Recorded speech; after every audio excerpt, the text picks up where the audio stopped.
All right, cowboys and cowgirls, a little quick tutorial. Nah, not even a tutorial. It's just a quick overview of the Canon R5. So the Canon R5 is a mirrorless camera. You can shoot in log 1 or log 3, which means that literally if you're at an event and it's already like pre-lit, and you got a lot of lights out there, all you have to do is take a picture and it'll be beautiful based off the lighting setups that they already have. It helps you in post, which means it helps you in your editing in order to like make it look even more glamorous, more beautiful on your end. And it helps you out a lot too. Say like you're at a boxing gym. Say you're at a live concert and they have like 3 lights already set up around you, and they have like a pink light, a blue light, and a white light, right?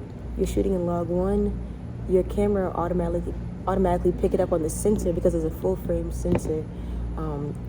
It's a mirrorless sensor, and you'll be able to, I'm trying to make it all simple for y'all, because sometimes people say like these big words, and when I was starting out, the big words would confuse me, and I don't want to be that person to say when I was starting out, because we're all still learning, and if you're not learning, you're not growing. So you can learn from anybody, but I try to make it very understandable in these videos so that it doesn't go over your head, and you're not like, what does that mean? Okay, the camera doing its own thing. So anyways, back to the overview. All right, so you got up to 8 stops on it, and I'm reading off my little cheat sheet, which is okay. It has a micro HDMI, which is right here. Boom. Some people use that when they're going from their camera to their computer, and if you're taking a picture, then you'll be able to see it right on the computer with a different external software that you can use in order to get on your laptop, so you can see it in real time. That's all that means. What else is on my cheat sheet? It has like this little thing that tracks where the eyeball goes. So say like you're trying to take a picture of me, right? And you have it locked in on me. Wherever I go, it's gonna follow. So you gotta worry about trying to autofocus for yourself or manual focus like they have on the camera on the lens. You don't have to worry about manual focusing at all. Once it's in autofocus, once you lock into your subject, the one that you want, you can lock it on there, and that subject will be in focus anywhere you go, or anywhere they go. I'm sorry. What else is on this? I'm trying to really break it down for you guys based off of the actual facts about the camera. 12 stops. Mechanical, or 20 frames per second. No, 12 frames per second mechanical, or 20 frames per second electric. That's the maximum frames per second. ISO range from 100 to 25,600. That's a lot. Okay. So what that pretty much means is ISO range.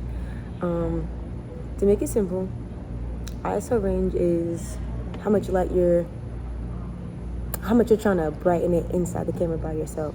So this thing can go way up to 25,600. So if you're like in pitch black, boy, you can still see on this thing. That's really what this means. Like, this is a very great camera. And it says expandable ISO 100 to 51,200. I don't even know what that means myself. I'm not even gonna lie to y'all, but I know that, dang, that's a lot.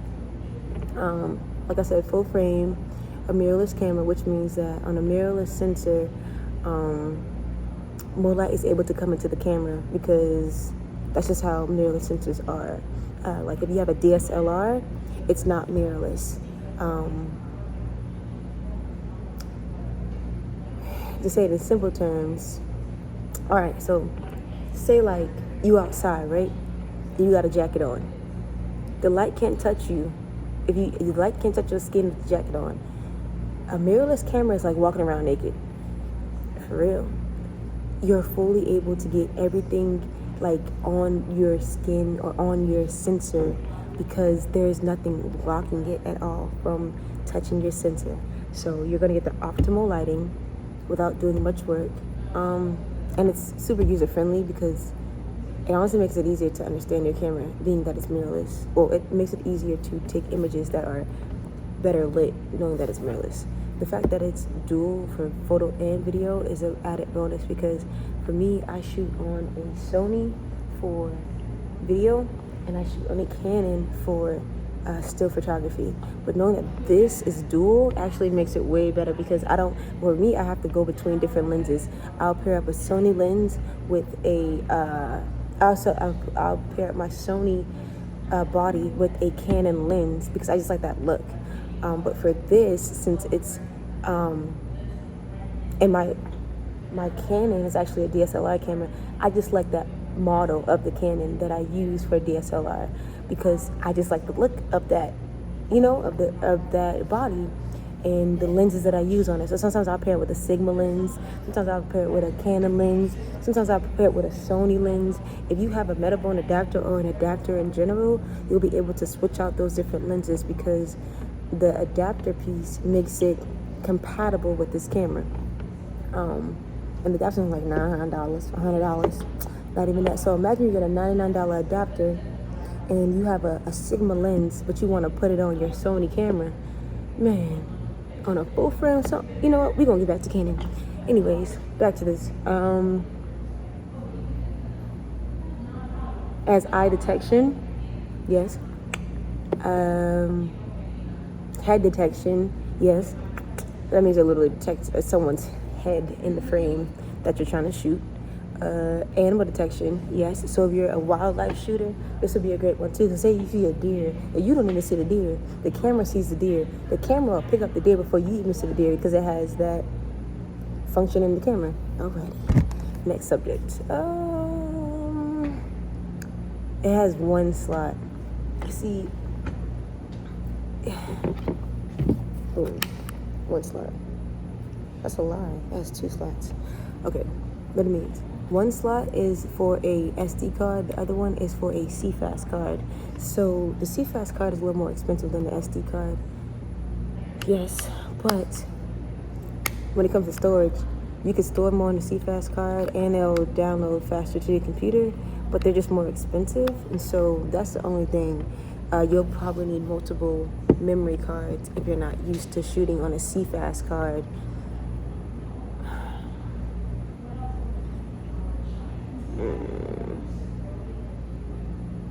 Yeah, because SD card and the CFast card takes two different readers, and sometimes those readers can go from, say, $20 to $200. So that's the only downfall. So if you're gonna shoot on this thing, it literally has a slot right here for SD card, right there, and then this one for a CFast card. And so, yeah, just be prepared for that. If you decide to get this camera, let's turn it on. It has a battery in there. Boom, it does have a battery. So boom, this is what happens when you turn it on. Boom. It does have a flip out. That's another thing about it. That's really cool. Flip out. Boom, boom, boom, boom. We're gonna throw a lens on here so I can show you guys what it looks like. Has this really cool menu right here. So say like you're in this is cool. Say you're in a setting and you don't feel like looking down here. You can literally be lazy a little bit. We're gonna call it lazy. You can be lazy, look down right here, this little menu, and say, oh, my f-stop is this way, my ISO is this, my shutter speed is this, and my battery's on this, and we're shooting in manual because it's the M right there. So yeah, we change your mode. This is a little doggle right here. I'm lying. That's for the ISO. I'm still getting used to this camera too, so I'm sorry, guys. It's just the ISO. Let's throw a lens on there. First of all, turn it off before you put your lens on there, because you don't want your camera to be on while you're changing the lens. Oh, that's so cool. Ooh, this is gonna save you so much in the long run. When you're taking it off, it has an automatic cover for your sensor. That is so freaking cool. So the sensor isn't always exposed. If you got a laser and someone points that laser on your sensor gonna crack. If you got light outside and the light gets on your sensor a little too much, that could damage your sensor as well. And so the fact that it has a cover or dust, it'll help it not get dirty. you have to go sometimes and pay a lot of money to get these sensors cleaned to keep your quality in your camera good.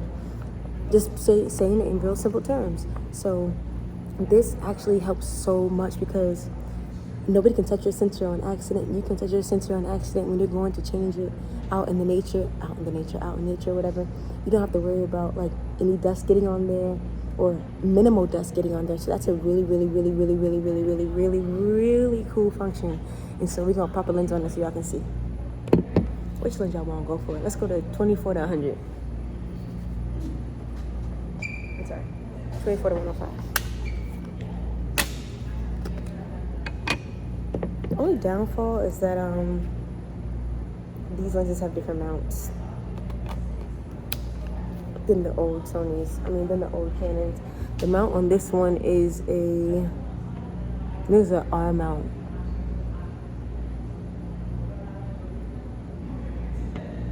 And the old, not Sonys. These are R mount lenses, R mount cameras. The old Canons are EF mount. And so yeah, it's only downfall. So boom, you got the lens on there.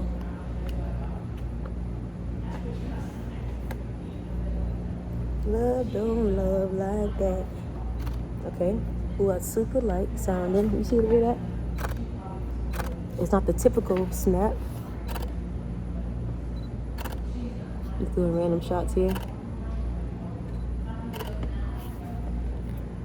Okay. I'm gonna zoom out, get it myself. Let's see if I can get myself in there and get it in focus. Oh wait, where am I?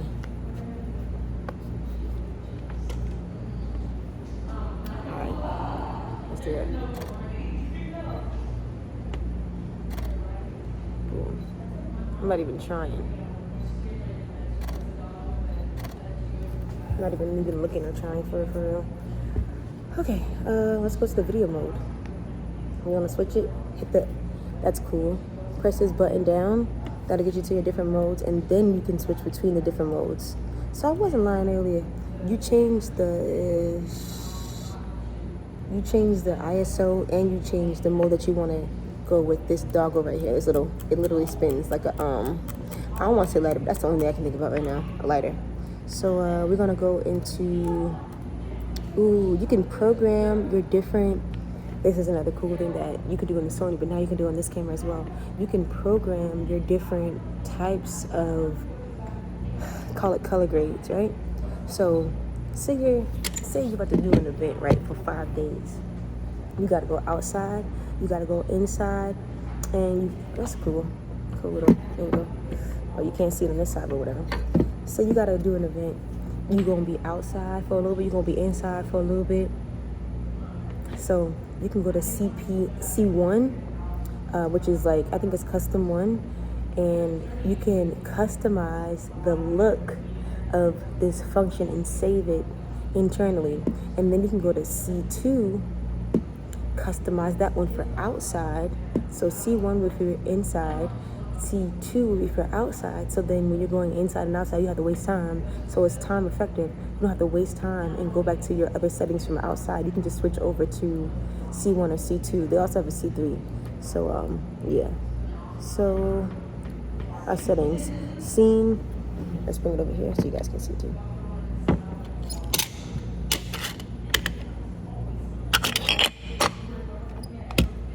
Boom. We're gonna go through the settings so y'all can see them.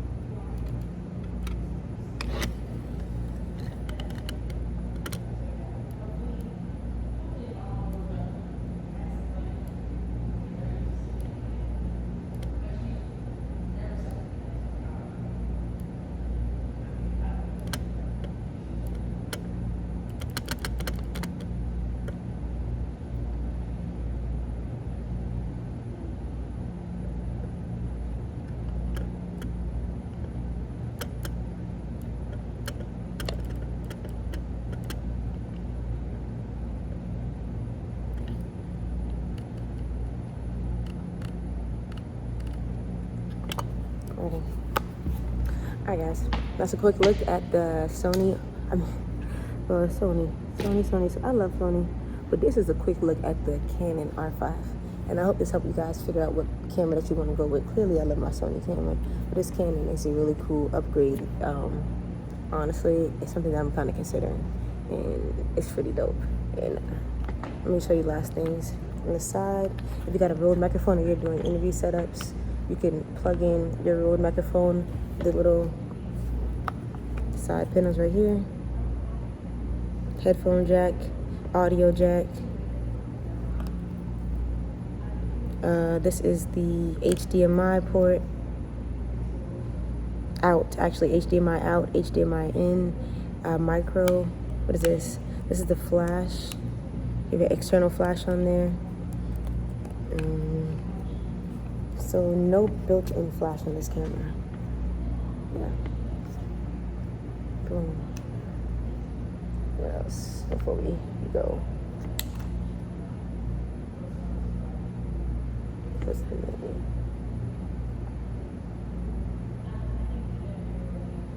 Okay. Quick look at the menu. I don't even gotta do that. Literally. Boom. There's another cool thing. The menu.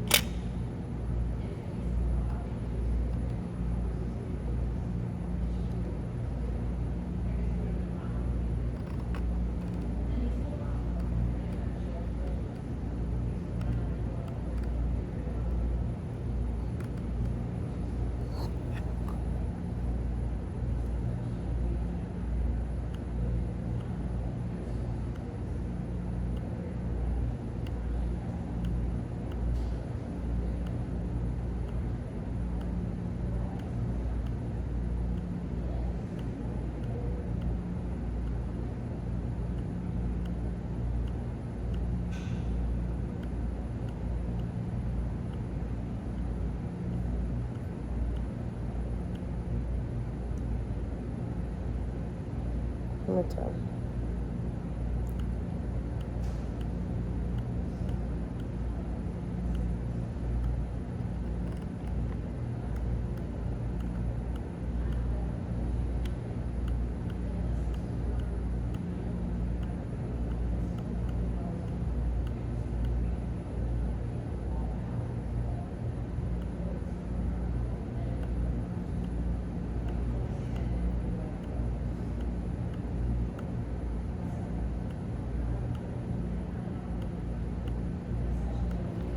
Boom. Well, that's that. Hope you guys enjoyed this video. Like, subscribe, and comment. And if there's another camera that you guys want me to pull off the shelf and kind of do a quick walkthrough through, or an extensive walkthrough with, then I'll definitely do that for you guys. Ding. Peace. Jesus loves you more than I ever could. Alright, give God the glory every time you do anything. So God, we thank you for this moment. We thank you for this opportunity. We thank you for the chance to be allowed today just to watch this video, to proclaim your name. And God, we thank you for all the things that you do, Heavenly Father, because you are the most incredible thing that I know. And even though sometimes we be out here like, God, what is going on? It's all for our good. So we have nothing to worry about. In Jesus' name, amen. Alright, so I'm reading off the cheat sheet again. I don't know everything, but the Canon R5 is a mirrorless camera. It's approximately 4.45 megapixels. It's full frame. Duh. That means a lot of light can come on the center without you having to do a lot of work, in layman's terms, aka dumb it down for you, nigga. Understand? You know, what else? Ooh. I was gonna read on this. You can do stills and videos on this camera. You can. Ooh, it has face tracking, which means like this little eye thing comes up, and no matter where the face is at, if you lock in on it, then you can definitely find the subject and it'll be in focus. Let's see, what else? Well, you can shoot in log 1 or log 3, which is actually like really good for the camera, because in log, you can shoot it, have less light to make it simple. Then go and when you go edit it, you can put more colors into it and bring up the lights in it. And if it's super dim, then log will allow you to control that even more. So shooting in log is actually like more ideal for anybody, especially beginners. It doesn't really matter, beginner or professional, proficient, like they say. Shooting in log is actually really beneficial to anybody, because especially if you're like at an event that's already lit up, so they have Never mind. See, they have like lights up and stuff like that already. If you shoot and log, you don't really have to do much work after that. You can literally just go home and bring it up a little bit in the light, and you'll be all good to go. Even when I don't know what's going on, Father God, I say thank you, because you're always working for the good of your people. Even for you, but I don't even love you. You're still working because you just love your people. Heavenly Father, please, my name.